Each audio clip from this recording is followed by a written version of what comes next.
What's up YouTube, Spartan324 here, bringing you a brand new video today. This video is going to be another loadout review. I've made some changes to my whole loadout, basically changes to my plate carrier and my battle belt, updated some things, changed some things completely. So first what we're going to do is going to go over the plate carrier first, then the battle belt, and then of course at the end of it we'll cut to everything, just the plate carrier and battle belt only. Not going to worry about the helmet and all that good jazz again.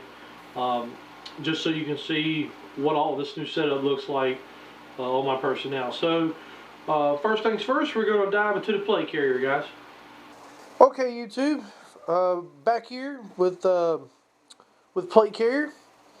I'm still running the Lancer Tactical 6094 style plate carrier. Still running that. I've not changed the plate carrier. The only thing I've really changed on this is what's actually on the plate carrier. If you remember last time we went over this, I had 4 mag pouches across the front made by Condor with the HSP inserts. I have hence changed that. What we now have here up front is triple 556 pouch by Tactical Tailor. As you can see, it's a lot more sleek and slimline than the Condor, and still utilizing the Haley Strategic MP2 inserts in that. I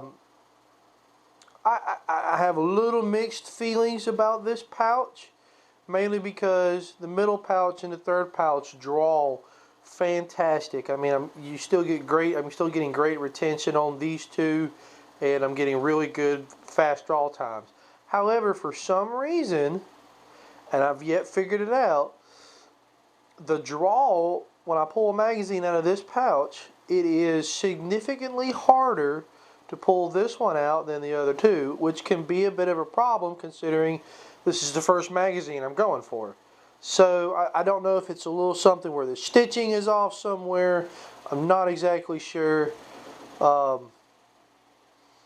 And that's only with the insert. If you take the insert out and use traditional bungee style retention, no problem. So I don't know quite what it is, but other than that, I'm very happy with it. I love the sleek and slender design of the pouch.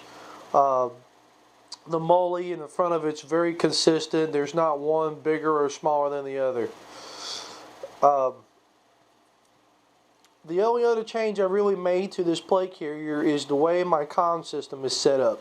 Originally, my push-to-talk was up here with both wires running up through the shoulder pad and into my carrier on the back.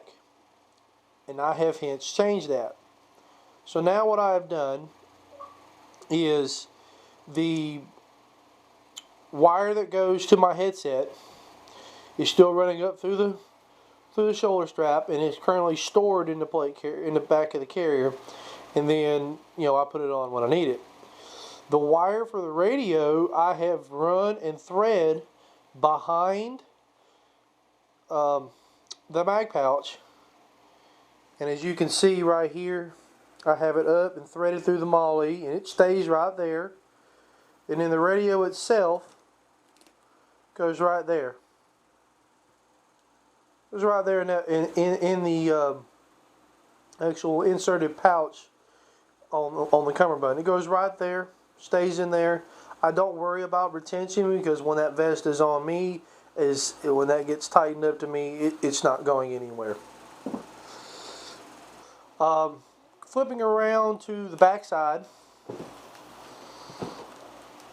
still have the carrier on the back, but I've added 2 pouches. Okay, originally, you remember that I carried 2 Thunder Bee grenades on my war belt in a utility pouch. I have hence changed the style of grenade that I run, and I'll show you that here when we get to the war belt. Because I've changed the style of grenade I run, I actually now can use my large type Flashbang Pouch by Condor. I like this pouch. I've now really gotten to use it. it unsnaps.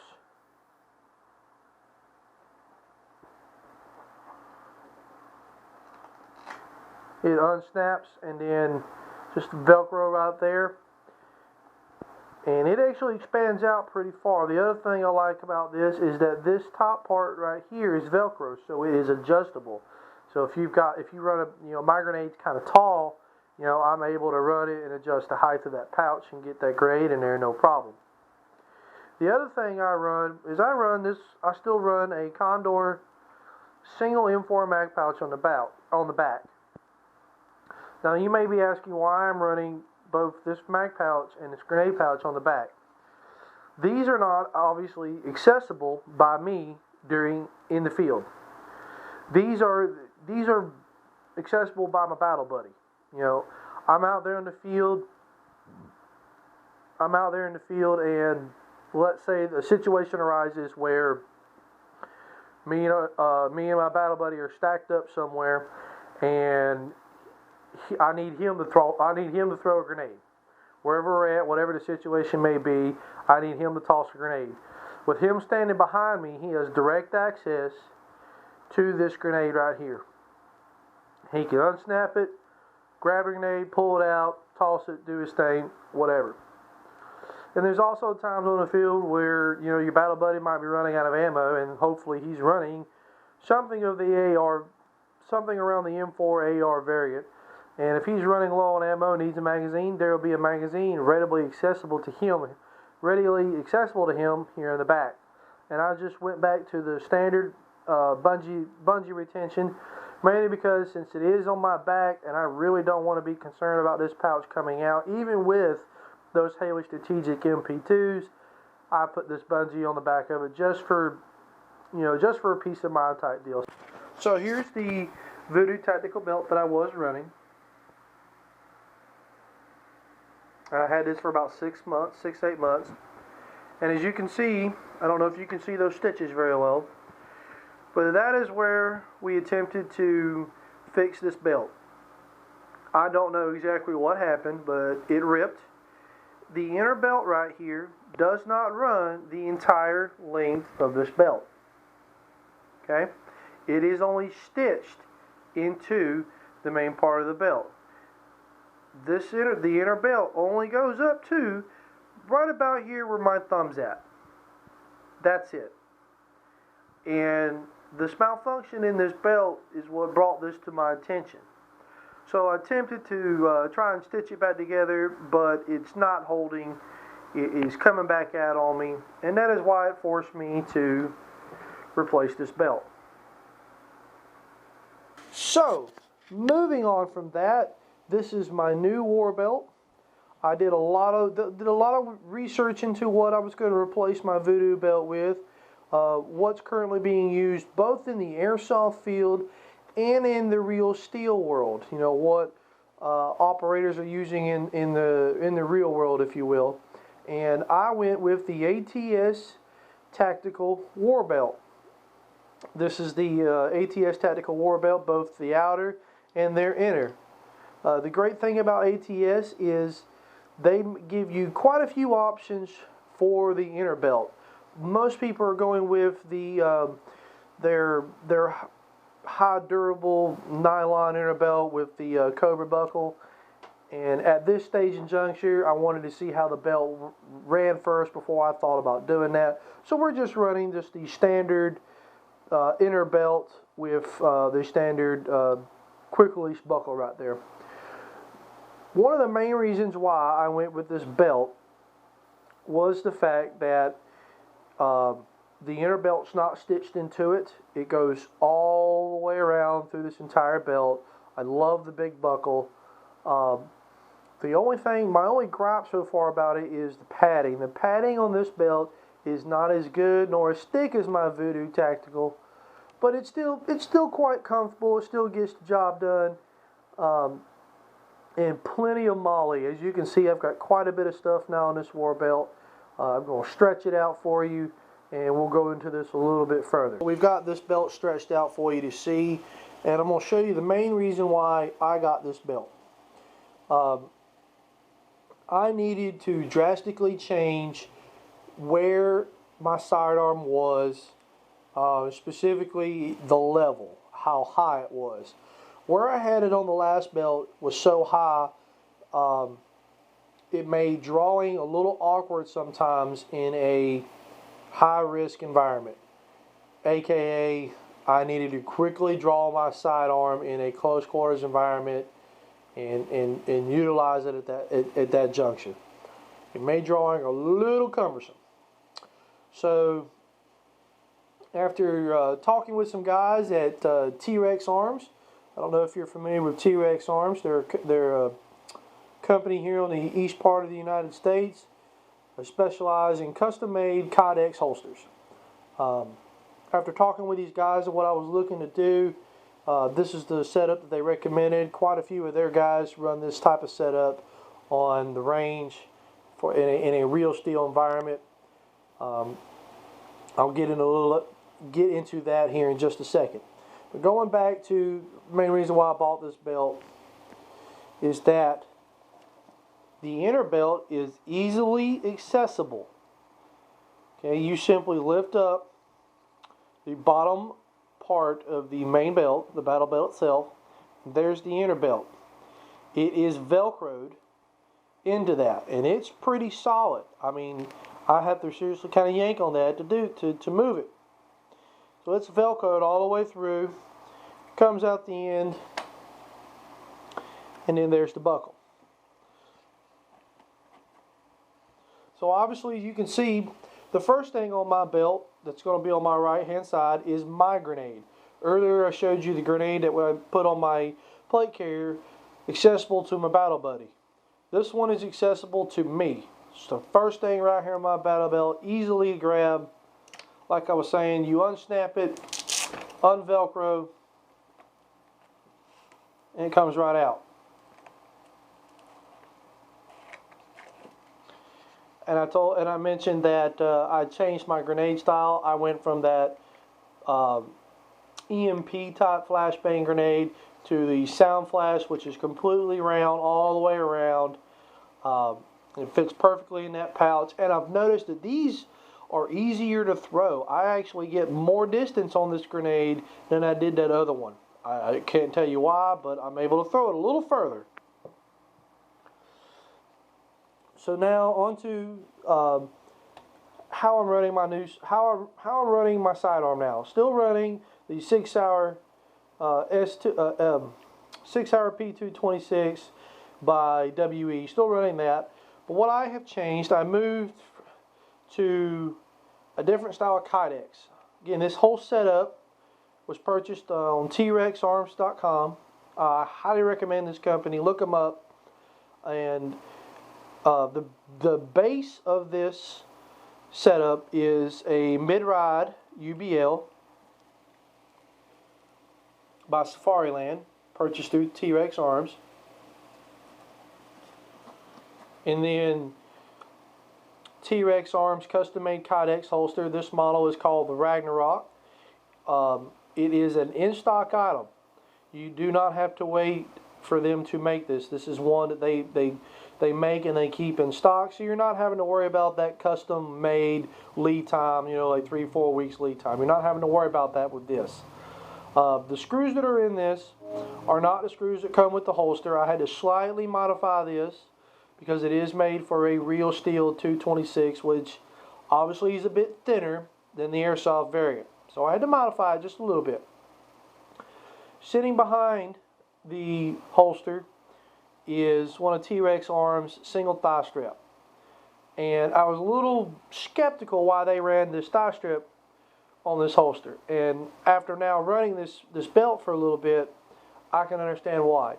This thigh strap, once on my waist, this thigh strap pulls this holster further into my body, further into my thigh, so that when I am moving at, you know, greater speeds than just walking around and through a building, this holster is not doing this right here. It's not moving, it's not wobbling. It is nice and tight, tucked to my thigh. Guys, I highly recommend this type of setup if you are having issues with draw time.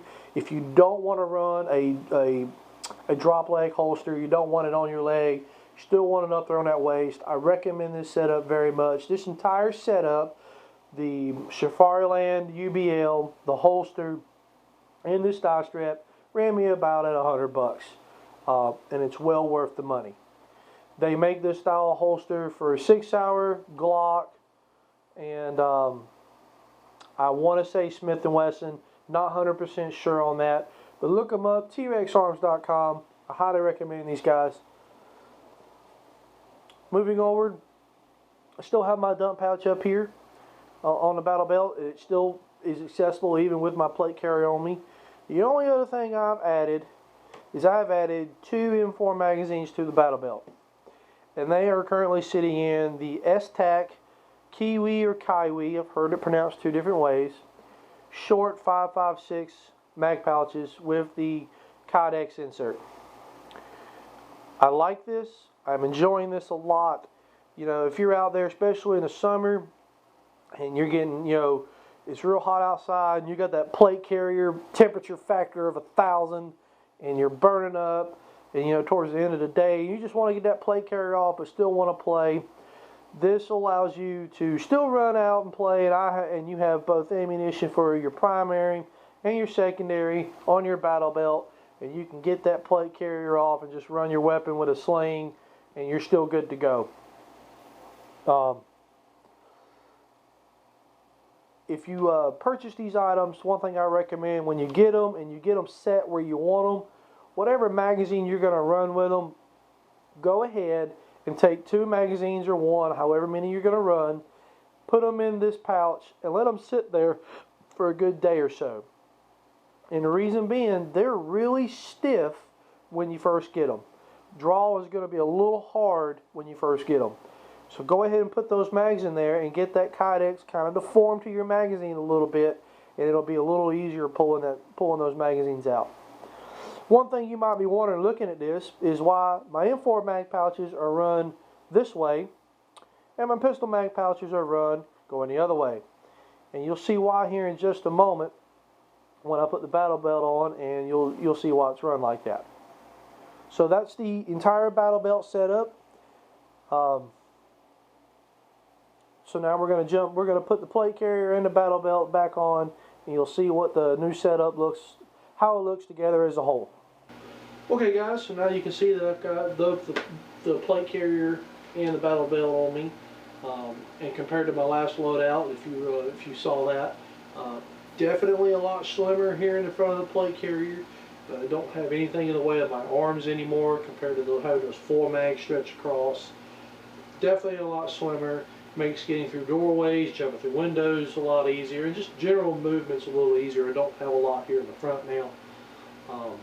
And if you can look at the battle belt compared to the plate carrier, nothing is protruding, nothing is obstructing anything on the plate carrier or the battle belt.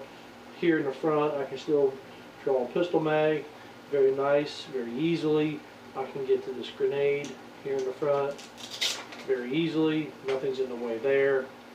I can get to my sidearm very easily, draw that nice and easy, and I can also get to those 2 magazines on the front, on the side of that battle belt, nice and easy as well. So now a slight demonstration to the magazines on this belt. Remember I said that they're pointed the way they are for a very specific reason. So I'm going to grab my rifle real quick and show you why they are orientated the way they are. So I have my M4 here, and as you can see, there's no magazine in it. The weapon's been safety checked. It's not loaded, nothing like that.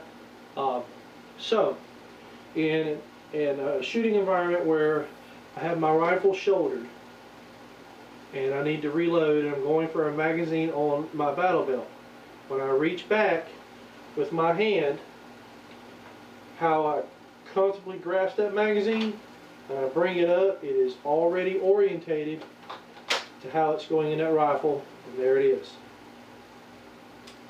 Again, I reach back and see how I very easily grab that magazine, pull it, it It's orientated the way it needs to go, and it's right in the weapon, and I'm good to go. The last thing I want to leave with you guys is that if you remember in a previous video I stated I'm all about looking cool out there on the field and all that good stuff. But remember to keep things slim and sleek.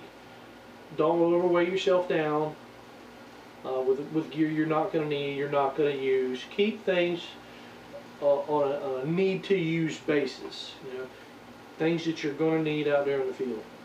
Also, with that being said, when you purchase new gear and you buy new gear, and I love researching and buying new gear and trying new things out. I love learning new techniques and new ways to run gear. That being said, when you buy new gear, before you put it on your plate carrier and you run right out to the airsoft field and you start playing because you're so excited, you got brand new gear, you're ready to try it out, set it up, and then go outside, you know, your backyard or, you know, wherever you can get to, and run around with it, see how it feels on your body, run a drill or two with it, you know, pull your rifle up, you know, practice, you know, loading that rifle, dumping a mag, putting a new mag in there, run through your whole setup. Same thing with your sidearm. Draw your sidearm a couple of times. Reload your sidearm. Make sure that you're familiar with where everything is at on your loadout. And that way, if you don't like where it's at or you feel like you need to change something, you can do so before you get to an airsoft field and you go, oh crap, this isn't going to work, and now I can't do anything, I can't really do anything about it. So try your things out before you go out to the airsoft field and see what works for you, see what you like. You may not like your initial setup. I can tell you that I've changed this setup more times than I can count, and you've only seen 2 different loadouts. So try things out before you go out to the airsoft field. It's just my recommendation.